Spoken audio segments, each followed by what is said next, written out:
तळेगाव दाभाडे येथील कला संस्कृतीची जपणूक करणाऱ्या कलापिनी या प्रतिष्ठित संस्थेने आपल्या सुवर्ण महोत्सवी वर्षात पदार्पण केले आहे. या ऐतिहासिक वर्षाची सुरुवात अत्यंत उत्साहात आणि नव्या आविष्कार मंचाच्या उद्घाटनाने झाली. कार्यक्रमाचे प्रमुख पाहुणे म्हणून लेफ्टनंट कर्नल मंगेश जोशी उपस्थित होते. यावेळी त्यांनी आपल्या बालपणीच्या आठवणींना उजाळा देत कलापिनी संस्थेबद्दल गौरवोद्गार काढले. ते म्हणाले, कलापिनी ही केवळ कला शिकवणारी संस्था नसून ती व्यक्तिमत्व घडवणारी एक संस्कार शाळा आहे. या कार्यक्रमाची सुरुवात नटराज पूजनाने झाली. त्यानंतर मान्यवरांच्या हस्ते संस्थेच्या नवीन आविष्कार मंचाचे विधिवत उद्घाटन करण्यात आले. कार्यक्रमात विशेष उपस्थिती असलेल्या मान्यवरांचा सत्कार करण्यात आला. कार्यक्रमाचे मुख्य आकर्षण ठरले ते म्हणजे उद्गार मनामनांचे हे एकपात्री नाट्य सादरीकरण. स्त्री मनातील विविध भावविश्व प्रभावीपणे मांडणाऱ्या या सादरीकरणांनी उपस्थितांची मने जिंकली. प्रेक्षकांनी या कलाविष्कारांना उत्स्फूर्त प्रतिसाद दिला. कलापिनी संस्थेच्या या सुवर्ण महोत्सवी वाटचालीने तळेगावातील सांस्कृतिक वर्तुळात उत्साहाचे वातावरण निर्माण झाले असून येणाऱ्या काळात संस्था नवनवीन उपक्रमांमधून कलासक्त रसिकांना समृद्ध करणार आहे. आदरणीय अध्यक्ष, आपले कलापिनीचे सर्वेसर्वा, आमच्यासाठी तर सर्वेसर्वा डॉक्टर काका आणि शोभा परांजपे यांनी ह्या संस्थेची एक विजन ठेवलं, ज्याच्यामुळे मी आज इथे उभा आहे. त्यांचे मी मनापासून आभार मानतो. या आपल्या ज्येष्ठ कार्यकर्ते, सर्व मंचावरती उपस्थित असलेले मान्यवर आणि सगळे प्रेक्षक हे सर्वच डॉक्टर काका म्हटले त्याप्रमाणे या संस्थेचे 100% पार्टिसिपेंट आहेत. सगळ्याच दृष्टिकोनातून येऊन या कार्यक्रमाला बसणं सुद्धा तेवढंच महत्त्वाचं आहे जेवढा हा कार्यक्रम घडवला जातो. त्यामुळे मी सर्वांचे मनापासून धन्यवाद देतो.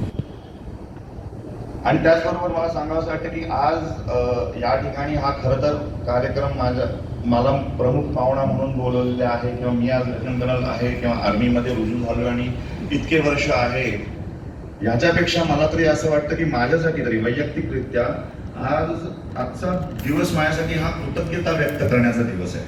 आणि मला माझं भाग्य वाटतं की तो दिवस आला, कारण की ह्या दिवसाची मी वाट अनेक वर्षांपासून बघत होतो. सांगण्यासाठी खूप काही आहे, भावना दाटून आलेल्या आहेत. खूप जणांचं डॉक्टर काकांनी सांगितलं त्याप्रमाणे खूप जणांची मेहनत लागलेली आहे. मी सांगतो माझ्या आठवणीप्रमाणे डॉक्टरांकडे तर नक्कीच ज्येष्ठ जेवढे कार्यकर्ते आहेत त्यांच्याकडे तर नक्कीच अनेक आठवणी असतील, पण ह्या जागेला मी दगडापासून तयार होताना बघितले. म्हणजे मी माझं पहिलं शिबिर जेव्हा केलेलं होतं तेव्हा मी उद्योगधाममध्ये शिबिर केलेलं होतं. तुम्ही सगळे मित्रमंडळी जसे आहात त्याप्रमाणे. आणि त्या उद्योगधाम शिबिरला आम्हाला कोणी सायकलवर यायचं, कोणी रिक्षेने, अंजुताईच असायची तिकडे शिकवल्या. डॉक्टरांनी सांगितल्याप्रमाणे आणि 100% हाच जो आपुलकीचा भाग आहे, जे डॉक्टर काका म्हटले की अहो जावं म्हणायला अवघड वाटतं, खरंच ते मागचं तेच खरं प्रोत्साहन आहे. आपुलकी त्याच माणसाला वाटते ज्याला हक्काने बोलावं असं वाटतं. ती ही संस्था तुम्हाला शिकवते. सांगण्यासारख्या बऱ्याच गोष्टी आहेत. या मंचावरती उभं राहून माझ्या भावना खूप दाटून आलेल्या आहेत. सांगण्यासारखे अनेक अनुभव आहेत, अनेक गोष्टी आहेत, पण मी थोडक्यात आटपण्याचा प्रयत्न करतो. अनेकदा लोकांना असं वाटतं की म्हणजे आता बालनाट्य शिबिर म्हणजे आपल्याला जनरली लोक असंच म्हणतात की नाटक करायला शिकवतात. कलापिनी म्हणजे काय, नाट्य संस्था आहे. तिथं काय नाटक, गाणं, तबला वाजवायला शिकवतील, बोलायला शिकवतील. तसं आता काकांच्या भाषणामध्ये आलं की इथे ज्या पद्धतीनं शिक्षण संस्थांना योगदान मिळतं, आर्थिक योगदान मिळतं, त्याप्रमाणे सांस्कृतिक संस्थांना मिळत नाही किंवा थोडीशी अडचण भासवते. त्याच्या मागचं नक्की कारण काय हे जर का आपण समजून घेतलं तर त्या प्रश्नाचा उलगडा होईल आणि आपल्याला नक्की ती गोष्ट कळेल. कुठल्याही संस्थेच्या मागचा पाया असतो त्याचं विजन, जे या संस्थेचं विजन नक्कीच आहे. पण ते नक्की काय आहे आज तुम्ही मला जर का बघितलं तर ते हे विजन आहे. आणि मला फार अभिमान वाटतो. डॉक्टर काकांनी सांगितल्याप्रमाणे अनेक उदाहरणं आहेत. अनेक माझ्याबरोबर ह्या संस्थेमध्ये काम करणारे लोक आहेत, ते अनेक क्षेत्रांमध्ये मोठ्या मोठ्या पदांवरती पोचलेले आहेत. हे ह्याच कलापिनीचे आम्ही एकत्र येऊन कामं केलेली आहेत. एकत्र येऊन भरपूर कार्यकर्त्यांप्रमाणे खुर्च्या उचलण्यापासून गाद्या घालण्यापासून सगळी कामं केलेली आहेत आणि सगळेजण उच्च पदांवरती पोहोचले. तर त्याच्या मागचं कारण काय नक्की? शिक्षण संस्था म्हणजे तुम्हाला नोकरी देते असा एक डोक्यामध्ये विचार असतो, पण एक सांस्कृतिक संस्था ज्याचा वारसा आपल्या तळेगावामध्ये लाभलेला आहे, ही संस्था एक व्यक्तिमत्व घडवते. फक्त नाटक करायला नाही शिकवत, फक्त तुम्हाला गाणं म्हणायला नाही शिकवत, फक्त तुम्हाला म्हणजे खूप जणांना असं वाटत असेल की आज मी इथं पोहोचलो आहे त्याच्या मागचं कारण ही सैन्य अकादमी मला जे काही ट्रेनिंग दिलं असेल त्यामुळे असेल, तर तसं नाही. त्याची मूलभूत त्याचा पाया इथे रचला गेला होता. सुशीला, तू अशी उदास का बरं? अगं प्रमिला, काय सांगू तुला, माझा संसार की नाही अगदी धोक्यात चाललाय बघ. माझा स्वयंपाक अगदी बेचव होतो, म्हणून मग पतिदेव नाराज, मुलं दुर्मोकली. अगं तुझ्या सुगरणपणाचं रहस्य तरी काय? हत वेळे अगदी सोपं आहे. अगं माझ्या सुगरणपणाचं रहस्य पतंगाच्या हिंग, रुचकर, सुहासिक आणि भरपूर व्हिटॅमिन्स युक्त पतंगाच्या हिंग. पतंगाच्या हिंग वापरायला लागल्यापासून माझा संसार अगदी सुखाचा झाला. यांना नोकरीत बढती मिळाली आणि राजू वर्गात पहिल्या नंबरने पास झाला. क्यों बेटे राजू? तेव्हा तुमच्या यशाचा पतंग मारी भरारी उतुंग, तुमच्या यशाचा पतंग मारी भरारी उतुंग, आणि नेहमीच ठेवा संग पतंग छाप. बाई ग, बरोबर, ते जाऊ दे. ये बघ पार्टी मला चटणी दिली, छान आहे ना? काय काय म्हणती? म्या अगं नाही चोरली म्या, अगं खरंच नाही चोरली, शपथ. म्या का चोरणार? खरंच नाही मी चोरली, शपथ नाही चोरली. काय काय म्हणती? मिळाली कुठून? असं विचार ना, सांगते. ऐकतीये ना तू? हा, तर बाई ना अशा कविता शिकवी करत्या पावसाची. पण म्या मनात म्हणलं कसला म्याला पाऊस, रोज सारण करताना मला भीती होतो. काय पाऊस काय पडला तर ती पिकं कशी पिकतील, पण बाकीच्या पोरी नाही जात शाळेत. जातात आणि त्या का भिजतात वय ग.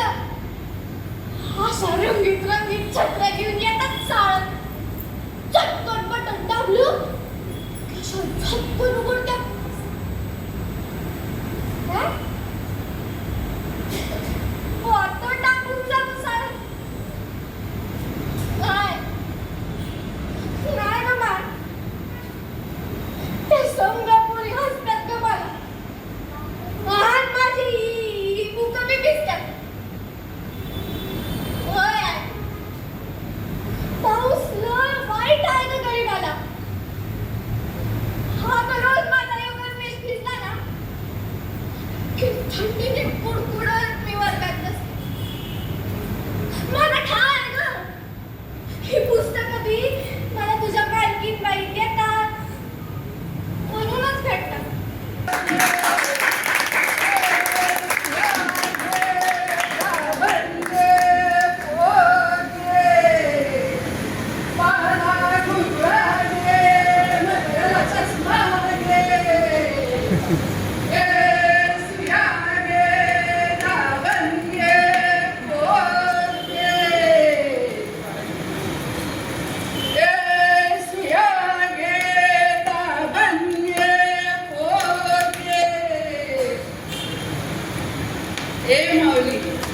अगं घे की ग बाईच काहीतरी गुन्ही करते ग तुझ्या हातनं.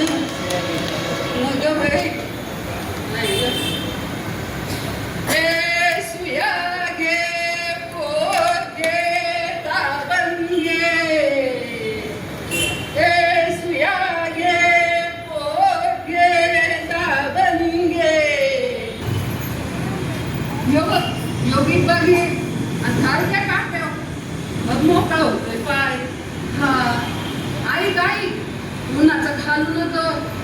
विठ्ठल परत मला शादीत बसायची. हा वाईच मावा पडला का नाही. अगं म्हणजे सांच्याला हा कमवून घाल. होय होय. हे मावशी रुपया दे की. हा आता फुकट आहे का बाई. माझं बी पोट आहे की. हा घाल बर का.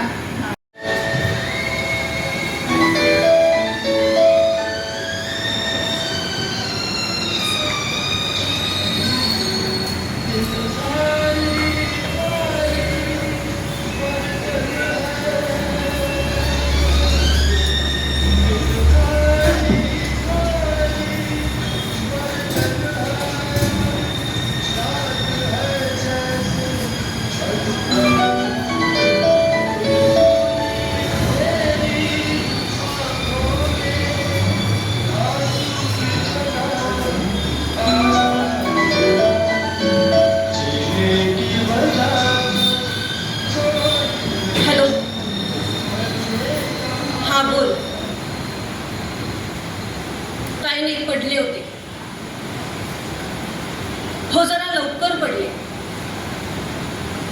कारण नुसता विचार करत बसण्यापेक्षा हल्ली झोपणं जास्त सेफ वाटतं मला.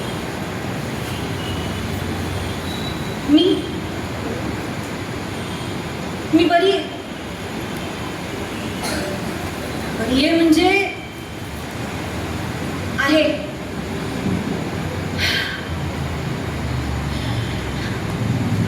मीनू कशी आहे रे. झोपली. कशी आहे बघ. एरवी मला 12-12 वाजेपर्यंत जागवायची. आणि हा हा एक मिनिट. तू काय मीनू किती आनंदात आहे आणि तिला माझी गाडीचीही आठवण येत नाही हे सांगण्याचा प्रयत्न करतोयस का. नाही नाही नाही नाही, चिडले नाही. मला तसा वास आला तुझ्या बोलण्यात. आणि मी कधी चिडते का तुझ्यावर. अरे उलट तू सुखी व्हावास ना म्हणून तर मी घराबाहेर पडलीये. आता फक्त मीनूला तुझ्याकडे ठेवायचं फूल डोक्यातून काढून टाक आणि पूर्णपणे स्वतंत्र हो Ashish. Be a free bird. अरे हो, मीनू आपल्या दोघांचीच आहे हे कसं विसरेन मी. तेवढ्या एकाच बाबतीत तर आपलं एकमत आहे. आणि तुला आता ते गीता नावाचं खेळणं मिळालंय ना खेळायला, त्यामुळे दे रे सोडून. काय आठवण येते माझी. कसं काय. हा हा काय गेली सोडून. आई ए आई ऐकलं का. अगं आशिषचा फोन आहे. त्याची गीता उडाली भूर गेली नवऱ्या बरोबर लग्न करून बँगलोरला.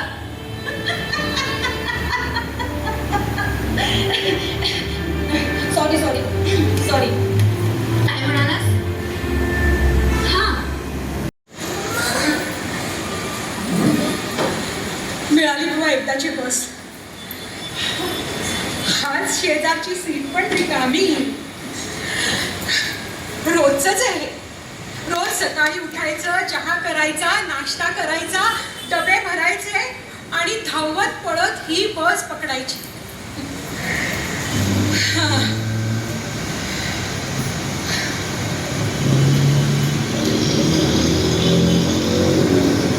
रोजच आहे. तोच रस्ता, तीच दुकानं, तीच शटर उघडणारी माणसं, तीच बस स्टॉपवरची माणसं. आता 1 तास मला निवांतपणा आहे. बाहेरचं जग आपल्या गतीने जात असतं आणि ही बस आपल्या गतीने जात असते. आणि या तासाभराच्या प्रवासात मला विरंगुळा असतो तो ह्या माझ्या पुस्तकांचा. ही पुस्तकं ना मला खूप काही शिकवून जातात. आज हे पुस्तक मला पूर्ण करायचंय बरं का.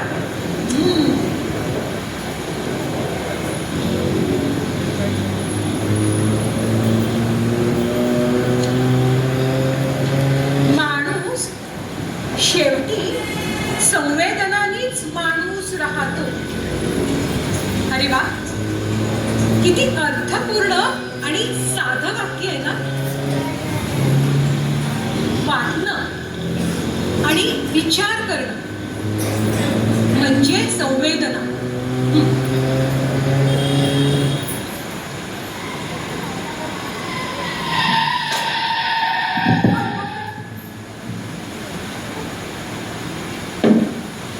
हे बसने असा का ब्रेक दाबला? काय झालं? काय झालंय? कुणी बस खाली आलंय?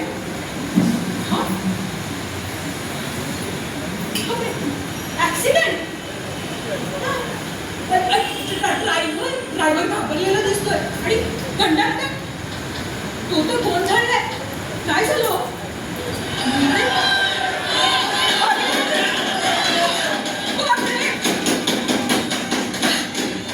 हे माणसं अशी अशी पोचभोवती बोलावत नाही. काय झालं? अरे बापरे, दगड मारायला लागले. बसवर थापडा मारलाय. तुम्हाला लागलाय दगड.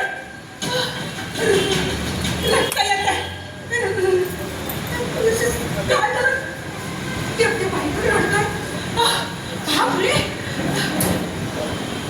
काय होत आहे सगळं? ही गर्दी. ते बाई रडताय. तो मुलगा सीट कमी बसलाय. मी काय करू? मला घरी जायचंय. अजून गाऊ शकतात. शीळ घालत माणसं अजून गाऊ शकतात. हातात हात गुंफून अजून जाऊ शकतात. हातात हात गुंफून अजून जाऊ शकतात. प्रत्येक वाट गोंगाटाच्या रानात घुसते. प्रत्येक वाट गोंगाटाच्या रानात घुसते. डीजेच्या आवाजाची खेळेठोक कानात असते. डीजेच्या आवाजाची खेळेठोक कानात असते. असं असलं तरी माणसं गाण्याला ताल अजून देऊ शकतात.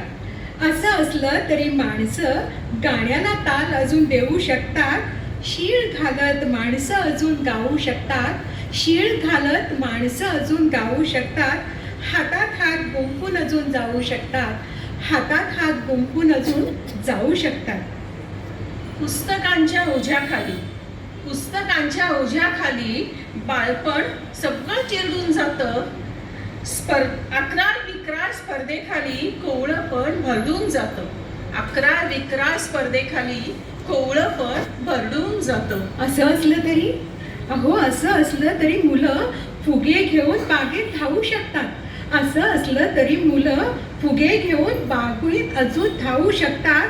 शीळ घालत माणसं अजून गाऊ शकतात. शीळ घालीत माणसं अजून गाऊ शकतात. हातात हात गुंफून अजून जाऊ शकतात. हातात हात गुंफून अजून जाऊ शकतात. कटुतेचा पाऊस खरं झोडून जातो. विश्वासाचा कणा पार मोडून जातो. विश्वासाचा कणा पार मोडून जातो. तरी माणसं मायेनं बाळाचा पापा अजून घेऊ शकतात. तरी माणसं मायेनं बाळाचा पापा अजून घेऊ शकतात. शीळ घालत माणसं अजून गाऊ शकतात. शीळ घालत माणसं अजून गाऊ शकतात. हातात हात गुंफून अजून जाऊ शकतात. हातात हात गुंफून अजून जाऊ शकतात. पेटली काय हे ऊन? बाबा सूर्या नुसता मोठीतोय.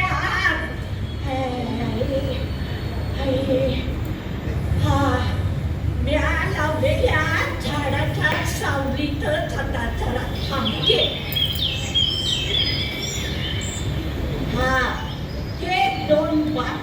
काय बोलतेय मला ऐकू येतंय. ऐकते जरा, ऐकते.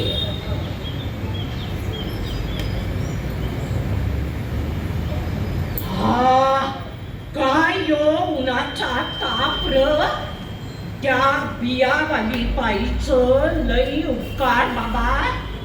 या अशा उन्हामध्ये ही झाडाची सावली लई मोलाची ठरती बाबा, लई मोलाची ठरती. काय रिकाम्या राणी त्या बाईचं कौतिक करून राहिल्या मला काय कळत नाही बाबा. अरे तिला ना पोर ना सोर ना संसार. हा कुठं ती बिया लावत फिरती. अरे काय काय कौतिक करता तिचं. चला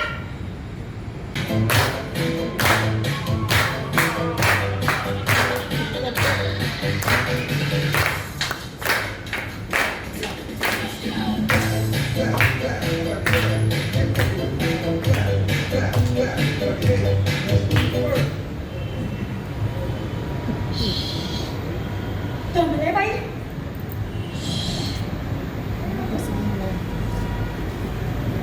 ज्यूस पिते थोडस.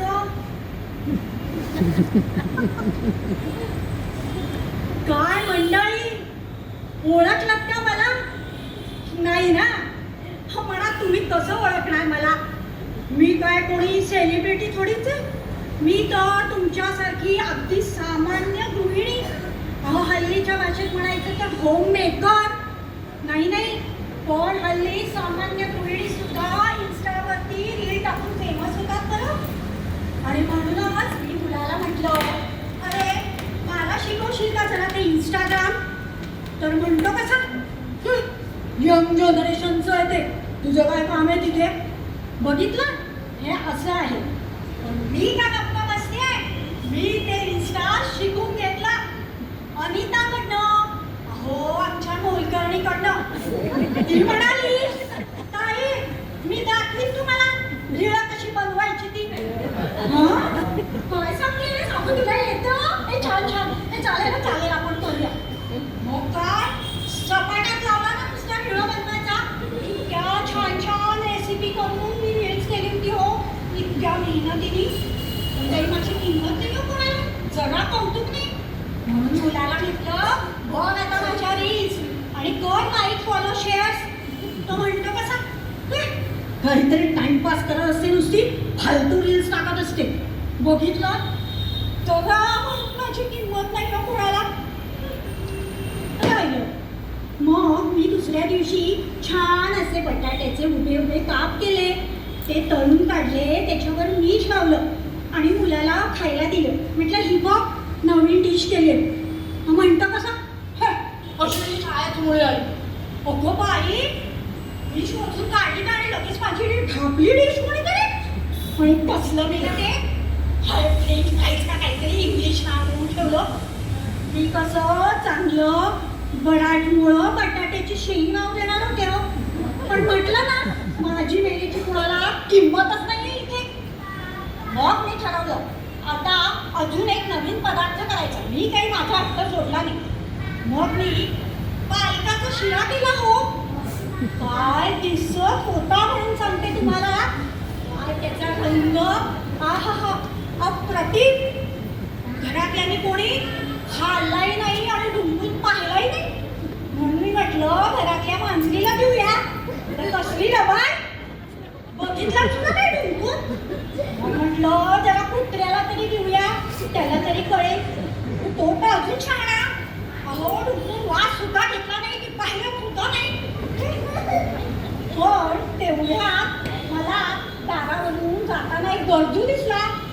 त्याला हाक मारली आणि त्याला असा भरलेला शिऱ्याचा डबा दिला. अहो त्याचा चेहरा खुललाय म्हणून सांगते. म्हटलं चला ह्याला तरी माझ्या पाककलेची कदर आहे हो. पण कसलं काय, थोड्या वेळात त्याने डबा आणून माझ्या हातात परत दिला. मी म्हटलं रिकामा डबा तो परत कशाला करताय. तर काही बोलला नाही. माझ्या हातात गपचूप डबा घेऊन धावत सुटला गेलो. डबा हाताला जड लागला. तेव्हाच माझ्या लक्षात आलं, पुन्हाला म्हणून पुन्हाला काही चव कळत नाही हो. म्हणतात ना ते, गाढवाला कुळाची चव काय, अगदी तसंच झालंय बघा.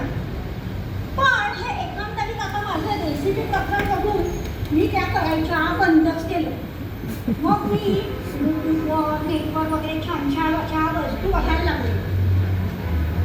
टाकाऊपासून टिकाऊ झालं तर मण्यांचे पक्षी प्राणी हे सगळं करायला घेतलं. आणि किती छान कलात्मकतेने केलं होतं हो. पण जगात मला कौतुक नाही हो घरातल्यांना. हॉटेल शिवराज व्हेज आणि non veg family restaurant.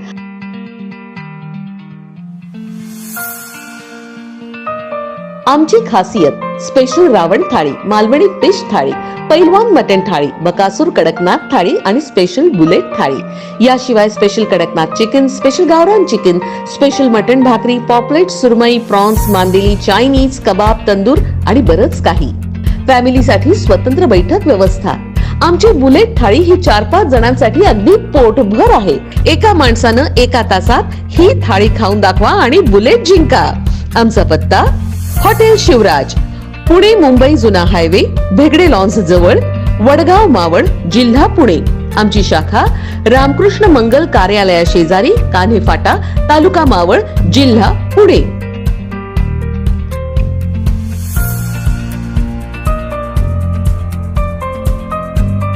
Maval वार्ताच्या YouTube चॅनलला सबस्क्राईब करा, बेल आयकॉनला क्लिक करा आणि आमच्या फेसबुक पेजला फॉलो करायला विसरू नका. धन्यवाद.